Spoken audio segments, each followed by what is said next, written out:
Cricket হলো gentleman খেলা, ভদ্রলোকের খেলা। হ্যাঁ, সেটা মানি, বাট তারপরে যে কথাগুলো আপনি বললেন সেটা পাড়ার রংবাজ 420 মাস্তানরাও বলে না। হ্যাঁ, ক্রিকেট অবশ্যই জেন্টলম্যানদের খেলা, বাট আপনি তো সেই ক্রিকেট এর একজন জেন্টলম্যানদের ভদ্র ডাইরেক্টর, বাট আপনার কথাগুলো এত অভদ্র কেন? ভদ্রলোকের খেলার সর্বোচ্চ একজন নীতি নির্ধারক যিনি, বাংলাদেশ ক্রিকেট বোর্ডের পরিচালক যিনি, সেই আসিফ আকবর, তার মুখে ও ভদ্রলোকের আচরণ শোভা পায় না। তিনি বলেছেন ফুটবল সারা দেশের বিরাট এক সমস্যা, তার কারণে কোথাও খেলা যাচ্ছে না ক্রিকেট। সারা দেশের স্টেডিয়ামগুলো ফুটবলাররা দখল করে রেখেছে। তিনি এমন কথা বলেছেন যে ফুটবলাররা মিথ্যা কথা বলে, ফুটবলারদের ব্যবহার খুবই খারাপ। তিনি আরও বলেছেন ক্রিকেটের স্বার্থে তিনি মারামারি করবেন, একবার নয়, দুইবার নয়, বরং বারবার তিনি এই কথা বলেছেন। এটা যখন ক্রিকেট বোর্ডের পরিচালক হিসেবে বলেন, ক্রিকেটের একটা প্রোগ্রামে যখন বলেন, এবং ক্রিকেট বোর্ডের প্রেসিডেন্ট সহ বোর্ডের সকল ডিরেক্টরকে সামনে রেখে যখন বলেন, এই রেসপন্সিবিলিটির দায় অবশ্যই বাংলাদেশ ক্রিকেট বোর্ডেরও। তাই ক্রিকেট বোর্ডের অবশ্যই বোর্ড থেকে আনুষ্ঠানিকভাবে ফুটবল ফেডারেশনের কাছে ক্ষমা চাইতে হবে। হ্যাঁ, ক্ষমা চাইতে হবে। যদি আপনারা ক্ষমা না চান তাহলে এর পরিণতি হবে ভয়াবহ। আসিফ আকবর তিনি আরো বলেন, ফুটবলারদের জন্য সারা বাংলাদেশে খেলা যাচ্ছে না ক্রিকেট ডিসিপ্লিন খেলা। আমরা বোর্ড প্রেসিডেন্টকে অনুরোধ করব, আমরা বাফুফের সাথে বসবো, আমরা তো মারামারি করতে যাব না, আমরা আলোচনা করব। ক্রিকেট ভদ্রলোকের খেলা।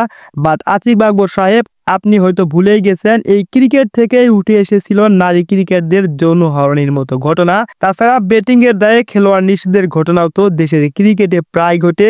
আসিফ আকবর সাহেব, আপনি ভুলে গেছেন দর্শক পেটানোর ঘটনাও কিন্তু আপনাদের ভদ্রলোকের খেলাতেই ঘটেছে। খারাপ আচরণ করা ফুটবলাররা এমন কিছু করেনি কখনো। তাছাড়া সিনিয়র ক্রিকেটদের চাপে পড়ে ফেসবুকে পোস্ট দেওয়ার ঘটনাও এখন সবার কাছেই স্বাভাবিক হয়ে গেছে। একেই বলে ভদ্রলোকের আচরণ, এটাই হয় ভদ্রলোকের খেলা। তাহলে অভদ্র ফুটবলাররাই ঠিক আছে, এটাই মনে করি আমরা। মাঠের বিষয়টা, এই দেশে পর্যাপ্ত পরিমাণ মাঠ নেই কোনো ফুটবলের মাঠ। এই জন্য ফুটবল আর ক্রিকেটের মাঠের সমস্যা হয়।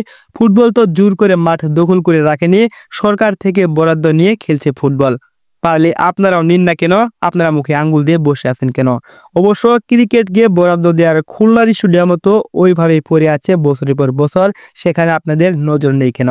আমরা সবাই জানি আমাদের দেশে পর্যাপ্ত খেলার মাঠ নেই, কিন্তু বিসিবি কি কখনো নতুন করে উদ্যোগ নিয়েছে নতুন করে মাঠ তৈরি করার? শুধু 1300 কোটি টাকা আছে বললেই হবে না, টাকা কাজে লাগাতে হবে।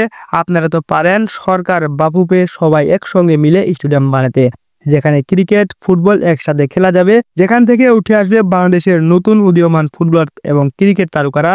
কিন্তু আপনারা তো ফুটবলকে অপমান করতেই ব্যস্ত। ক্রিকেট ফুটবল দুটোই আমাদের খেলা।